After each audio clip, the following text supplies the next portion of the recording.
आर्य, आर्य ये सब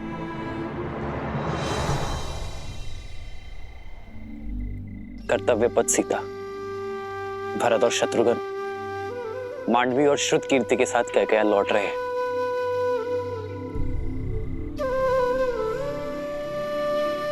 आओ।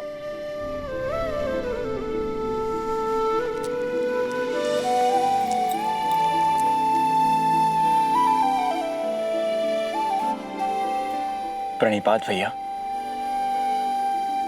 प्रणिपात माता। आप दोनों की ही प्रतीक्षा कर रहे थे। भैया, मेरी कैकेयी में यात्रा अधूरी है, उसे पूर्ण करने जा रहा हूं। विदा कीजिए अपने भाई को, आशीर्वाद दीजिए मुझे।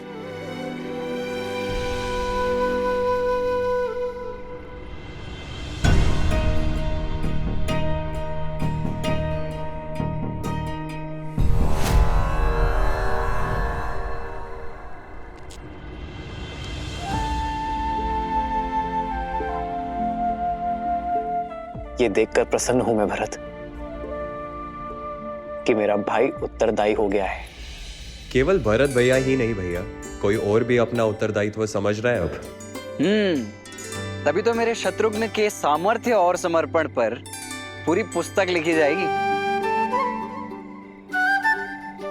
शासक हो तो सूर्य जैसा, जो अपना मार्ग स्वयं प्रदर्शित करता है। सूर्य के मार्ग पर चलना भरत। भैया, मेरा मार्ग तो सदैव आपके पद चिन्हों से होकर ही निकलेगा।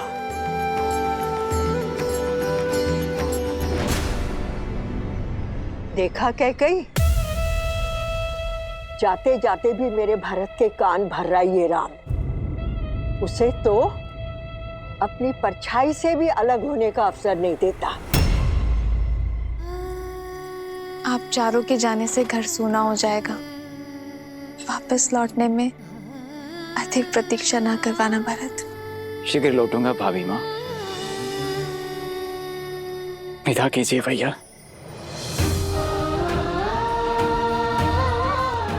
आशीर्वाद दीजिए। उठो भरत, अपना धर्म निभाना भरत। संबंध अपने आप निभ जाएंगे। विदा कर रहा हूं अपने छोटे भाई को। प्रतीक्षा करूंगा एक कुशल प्रशासक की। और मैं वही कुशल प्रशासक बनकर लौटूंगा।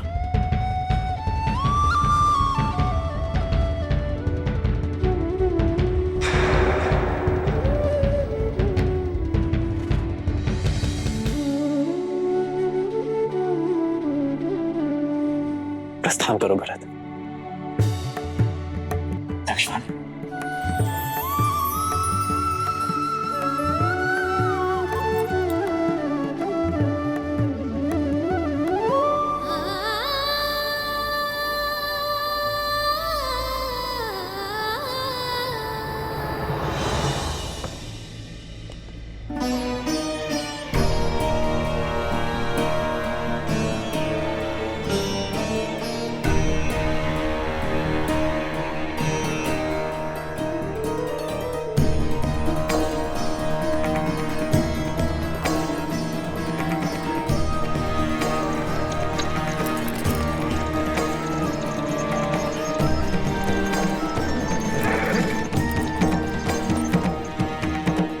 भूल मत जाना कैकेयी कि वो कौन है जिसके कारण तुम्हें हर बार पुत्र वियोग सहना पड़ता है।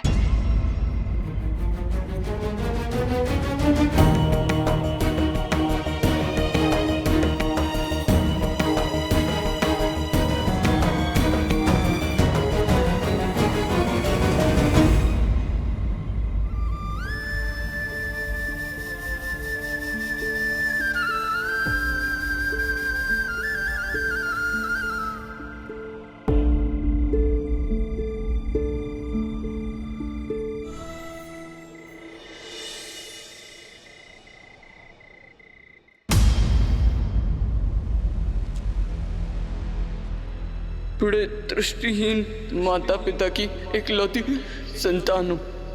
आप उन्हें जल पिलाने की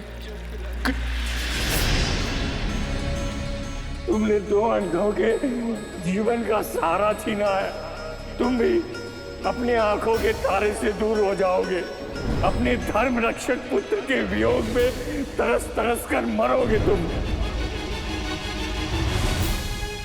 ये बूढ़े दुखी पिता का श्राप है, श्राप है।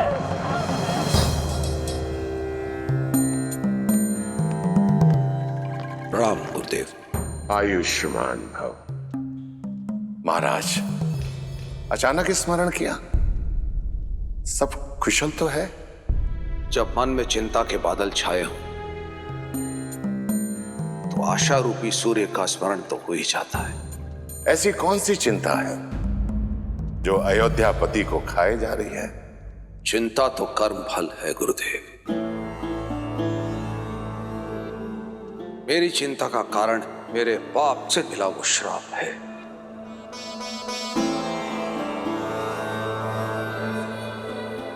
वो पाप जो वर्षों पूर्व मुझसे हुआ था।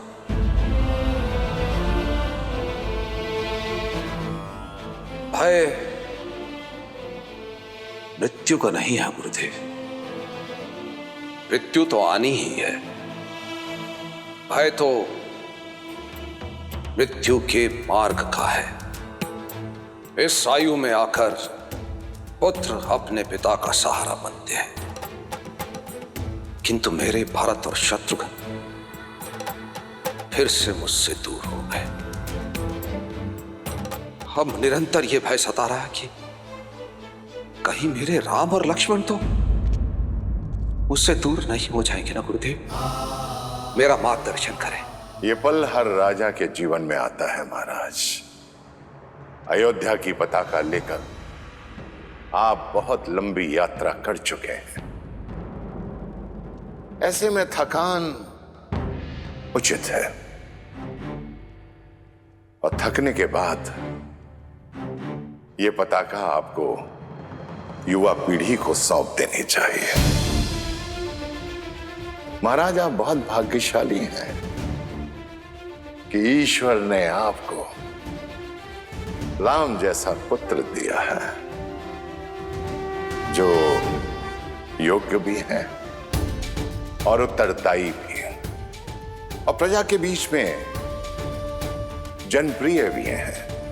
अपने धर्म और अपने शौर्य का परिचय पूरे संसार को दे चुके हैं। विवाहित भी है। मेरा आपसे अनुरोध है कि आप रघुनंदन को अयोध्या का सिंहासन सौंप दें और प्रजा के प्रिय राम को युवराज घोषित करें। अयोध्या की प्रजा ये देखने के लिए आतुर है।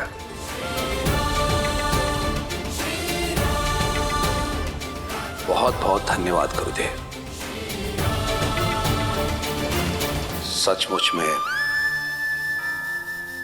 थक गया हूं मैं, अचंभित हूं।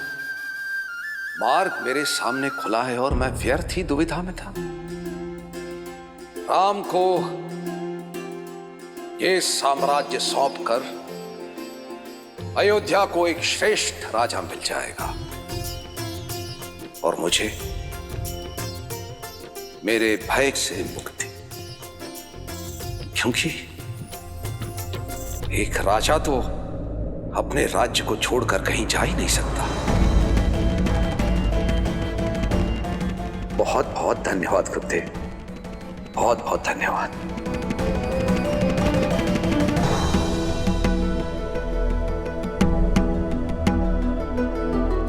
भैया, भैया वो पिताश्री ने आपको शीघ्र बुलवाया है। मैं उनके कक्ष में ही जा रहा हूँ लक्ष्मण। परंतु पिताश्री कक्ष में है नहीं भैया, वो राजसभा में है।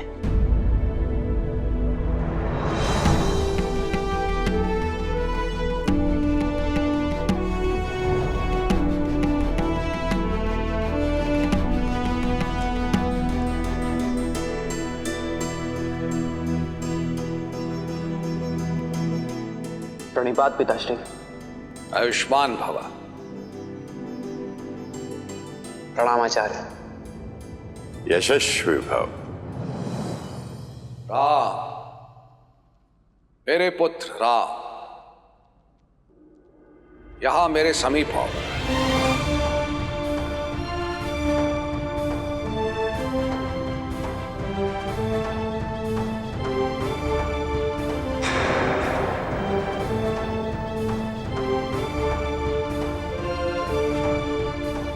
आदेश करे पिताश्री।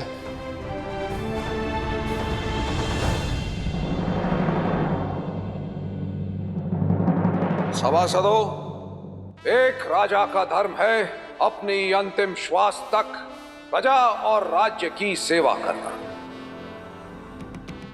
किंतु आपका ये दशरथ आयु और समय से जीत नहीं सकता। वृद्ध हो गया हूं मैं, इसीलिए गुरुदेव वशिष्ठ के परामर्श और अपने विवेक से मैं अपने ज्येष्ठ पुत्र राम को अयोध्या का अगला राजा, अयोध्या का युवराज घोषित करने का प्रस्ताव रखता हूं।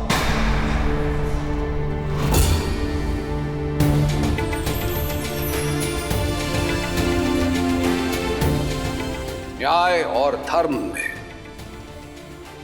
राम की रुचि उसे इस सिंहासन का सबसे योग्य उत्तराधिकारी बनाती है। श्री रामचंद्र की, श्री रामचंद्र की, श्री रामचंद्र की जय, श्री रामचंद्र की, श्री रामचंद्र की, श्री रामचंद्र की, श्री रामचंद्र की, श्री रामचंद्र की। प्रेम के मीठे बोल बोल के इतना बड़ा घात किया उस राम ने। बेचारी कैकेयी, उसे तो इस चाल की भनक तक नहीं। सब नष्ट हो गया। मेरी इतने वर्षों की तपस्या नष्ट हो गई, सब नष्ट हो गया।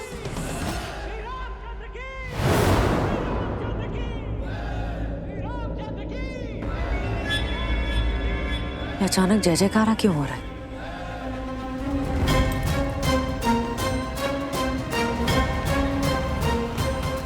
जय जयकार नहीं, ये मेरी कैकेयी के विनाश का नाद है।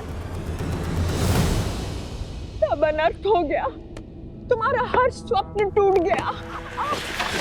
मंत्रा, क्या हुआ? तुम रो क्यों रही हो? बबूल के वृक्ष को पानी दोगी तो आंचल में कांटे ही गिरेंगे ना। देखो देखो क्या क्या।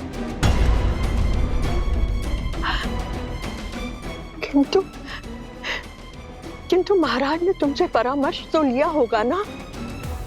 तुम मान कैसे गई? तुमने ये होने कैसे दिया कैकेयी? तुम क्या बात कर रही हो? हुआ क्या है? सर्वनाश हुआ है। सर्वनाश होने की घोषणा की गई है। भरत को गए हुए कुछ क्षण भी नहीं हुए थे कि महाराज ने राम को युवराज घोषित कर दिया।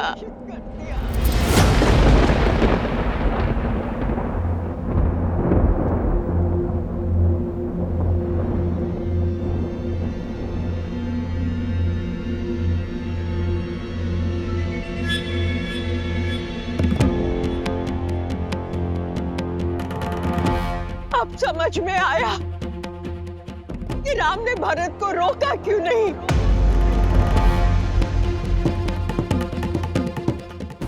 क्यों भरत का विवाह तुम्हारी अनुपस्थिति में कर दिया गया, और वो भी एक सामंत की पुत्री के साथ। जानबूझकर किया गया छल है ये। कोयल बनकर राम खेल गया तुम्हारे साथ। तुम्हारे पुत्र भरत का भविष्य नष्ट भ्रष्ट हो गया। कैकेयी, अब तो जागो। कब सोचोगी उसके विषय में?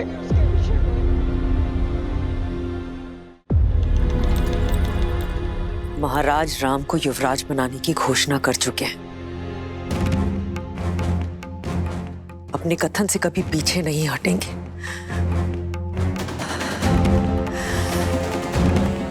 आपने मेरे पुत्र भरत के साथ ठीक नहीं किया महाराज।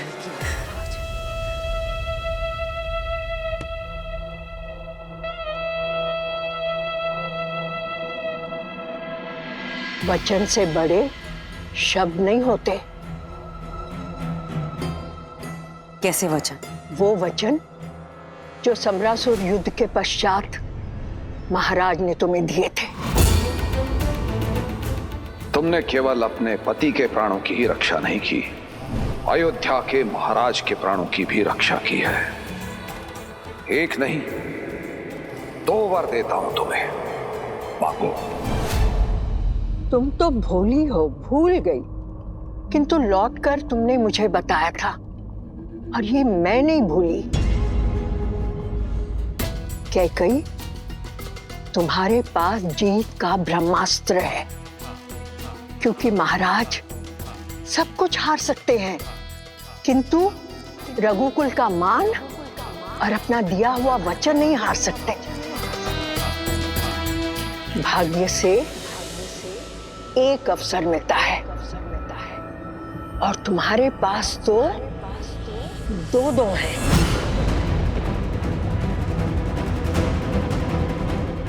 मैं अभी जाकर महाराज से बात करती हूँ। रुको कैकई, तुम स्वयं वहां जाओगी तो ऐसे लगेगा कि हाथ फैलाकर भीख मांग रही हो।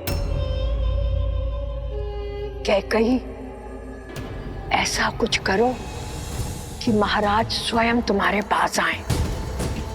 ये श्रृंगार त्याग दो और को भवन में जाओ।